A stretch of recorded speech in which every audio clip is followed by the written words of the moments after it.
ইডির অভিযানের প্রতিবাদে গোটা রাজ্য জুড়ে তৃণমূলের বিক্ষোভ। বোলপুর ও নানুরে মিছিল। তৃণমূল কংগ্রেসের ব্লুপ্রিন্ট চুরি করার উদ্দেশ্যে ইডি তৃণমূল কংগ্রেসের আইপ্যাক অফিসে হানা দিয়েছে, এমন অভিযোগ তুলে গোটা রাজ্য জুড়ে প্রতিবাদে নামল শাসক দল তৃণমূল কংগ্রেস।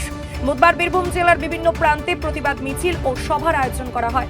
বোলপুরে অনুষ্ঠিত হয় প্রতিবাদ মিছিলে পা মেলান WBSRD এর চেয়ারম্যান অনুব্রত মণ্ডল, রাজ্যের মন্ত্রী চন্দ্রনাথ সিংহ সহ বোলপুর সাংগঠনিক জেলা তৃণমূল কংগ্রেসের কর্মী সমর্থকেরা। মিছিল থেকে কেন্দ্রীয় সংস্থার ভূমিকার বিরুদ্ধে তীব্র ক্ষোভ প্রকাশ করা হয়। গোটা রাজ্য থেকে নির্দেশ এসছে ধিৎকার মিছিল। রাজ্যের যে প্রোগ্রাম দিয়েছে গোটা জেলাতে সেই প্রোগ্রাম পালন হচ্ছে। হ্যাঁ, গোটা জেলা জুড়েই রাজ্যের এই প্রোগ্রাম টাউন ব্লক সব জায়গায় পালন হচ্ছে। অন্যদিকে নানুর থানার বাঁশপাড়া এলাকায় বীরভূম জেলা পরিষদের সভাধিপতি ফয়জুল হক ওরফে কাজল শেখের নেতৃত্বে এক বিশাল প্রতিবাদ মিছিলের আয়োজন করা হয়। এই মিছিলে অংশ নেন নানুরের বিধায়ক বিধানচন্দ্র মাঝি সহ এলাকা তৃণমূল কংগ্রেসের বহু কর্মী ও সমর্থক।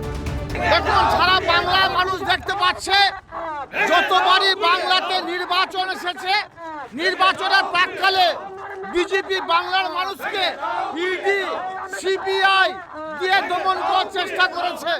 এমনকি তারা নির্বাচন কমিশনকে কাজে লাগিয়ে তারা এসআইআর করে সারা বাংলার মানুষের ভোটাধিকার প্রয়োগের যে অধিকার, সেই অধিকারকে হরণ করতে চেয়েছে। আজকে আপনারা দেখতে পাচ্ছেন আইপ্যাক অফিসে ইডি যে গেছে, সেটা তো টাকা নেই, অর্থ নেই, তাহলে বিজেপি কেন গেল?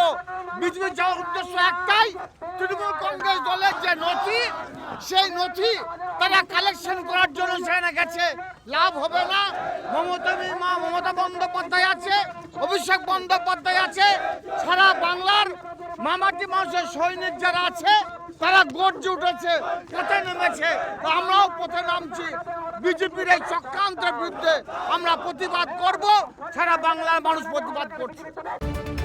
প্রতিবাদ মিছিল থেকে কেন্দ্রীয় সরকার ও ইডির বিরুদ্ধে রাজনৈতিক প্রতিহিংসার অভিযোগ তোলা হয় এবং গণতন্ত্র রক্ষার দাবিতে সরব হয় তৃণমূল নেতৃত্ব।